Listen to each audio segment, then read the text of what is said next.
let's jump right into this. The Bangladesh national football team is right in the middle of a massive revolution. I mean, we're seeing them build this absolutely beautiful, dynamic midfield engine.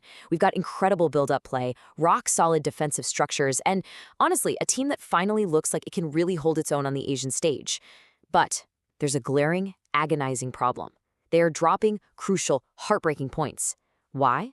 Because the Bengal Tigers completely lack a ruthless, pure number 9. They're missing that ultimate finisher. So welcome to this Arena 360 explainer, where we're going to break down this desperate search for a striker and look at the incredible diaspora talent that might just be the exact answer to their prayers. This exact frustration is boiling over right now with fans and analysts alike. Regional tactical experts have hit the nail on the head, literally screaming, "Your striker didn't score. India sat with 0 points. You need a finisher." And think back to those recent, tightly contested matches. A clinical number 9 is literally the difference between an iconic win that skyrockets you toward Asian Cup qualification and just going home empty-handed with a massively frustrating draw. You can have the most fluid midfield in the world, pulling the strings, dominating possession all day long. But if there's no one in the box to actually bury the ball in the back of the net, it's all for nothing. So the million-dollar question is this: who is actually going to lead the line for the Bengal Tigers? Who has that physical presence, that killer instinct, and the sheer power to absolutely terrify Asian defenses? Well, the Bangladesh Football Federation has been aggressively scouting, and it turns out the solution to this massive problem might be hiding right now in the English football leagues. We're talking about a physical powerhouse who is ready to switch his international allegiance and pull on the red and green. Enter Zayn Hakeem.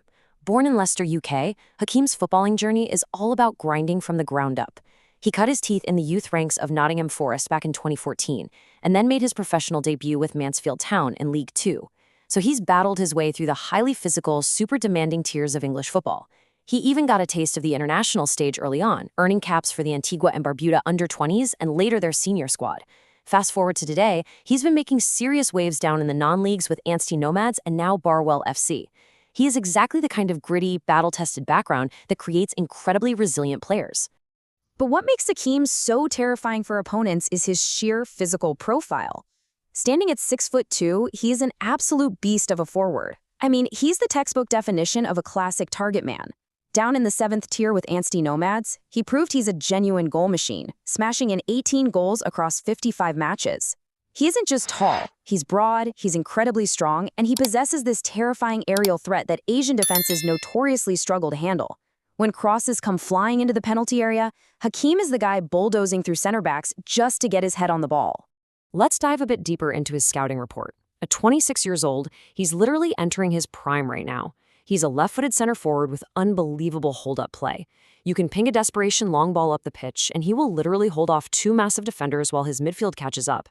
Just look at his recent preseason performance for Barwell against a really strong Macclesfield FC side. The match report specifically highlighted how he acted as this massive physical focal point all afternoon, constantly testing top-tier keepers. And to put the business side into perspective, his estimated market value sits around €5,000, which is roughly 60 lakh BDT. Securing a player of this caliber, with his European experience, for that valuation, it's an absolute steal for the national setup. But here's where things get really fascinating, because Hakeem isn't the only diaspora prospect on the radar. We've got a real tactical showdown brewing here. On one hand, you have Zayn Hakeem, the classic target man. Think of a Romelu Lukaku profile, right? He stays central, completely dominates the air, and finishes the job. But then on the other hand, you have Yusuf Ahmed, another incredible diaspora prospect. Yusuf is a fluid false 9, playing much more in the mold of a Roberto Firmino or Julian Alvarez. He loves dropping deep into the midfield, dragging defenders completely out of position and creating these massive pockets of space for the wingers to exploit. So you're looking at 2 completely different, totally lethal weapons for the manager to use. So how exactly do you use them both effectively? Well, let's map out the ultimate tactical dream scenario for Bangladesh. Picture this in your head. You start the match with Yusuf Ahmed. For the first 60 minutes, he's dropping deep, he's linking up play, and he's totally exhausting the opposition center backs by forcing them to step out of their defensive lines over and over again. Then, right around the 70th minute, when the opposing defense is completely gassed and their legs are heavy, boom, you make the substitution. You bring on the 6'2" powerhouse Zayn Hakeem. Suddenly, the entire tactical picture shifts. You stop trying to play through the middle, and you just start launching vicious crosses into the box for Hakeem to relentlessly attack. If we break that tactical master plan down across the pitch, it's a thing of beauty. You've got Shamit Shom pulling all the strings as the pure number 10. You have Yusuf Ahmed dropping deep to pull those defenders forward. That movement acts as the trigger, allowing electric wingers like Rakib and Fahamidul Islam to absolutely exploit those wide, open spaces behind the defense. And then, as the game closes out, Hakeem comes on to act as the ultimate battering ram inside the penalty box. It's a complex, multi-layered attack that Bangladesh has simply never possessed before. This is modern, elite footballing strategy. Okay, I know what you're thinking. If Hakeem is this good, and the tactics make this much sense, why on earth isn't he on a plane to Dhaka right now? Why isn't he starting the very next match? Well, welcome to the chaotic, often maddening world of international football administration.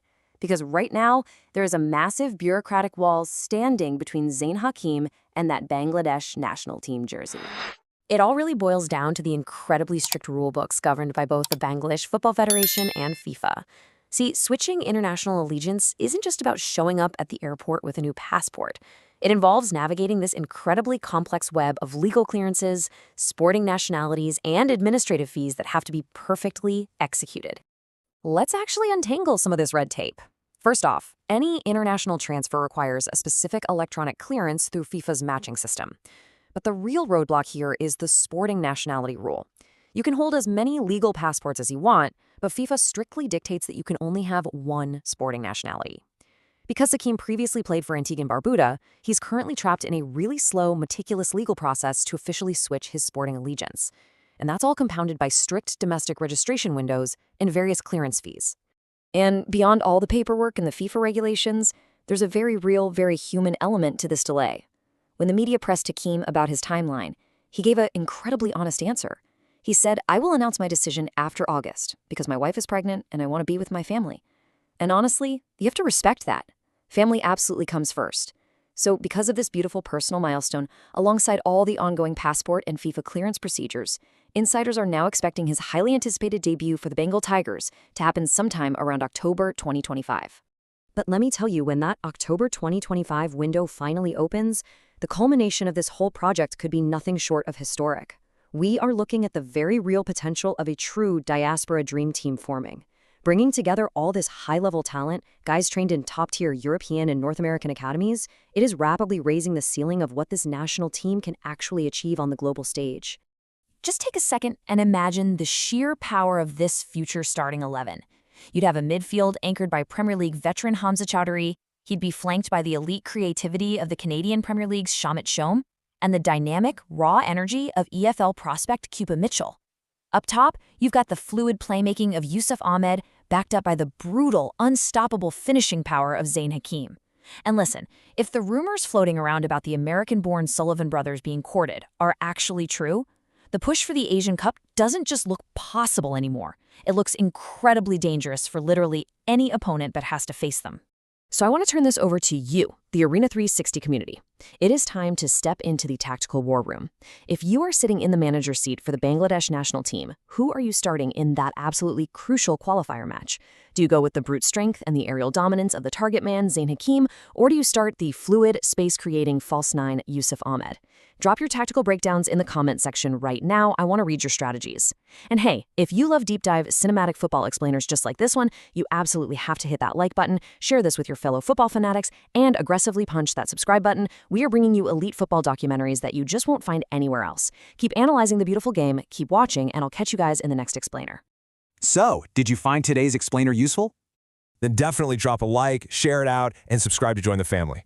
Tell us, what should we explore next? Stay well.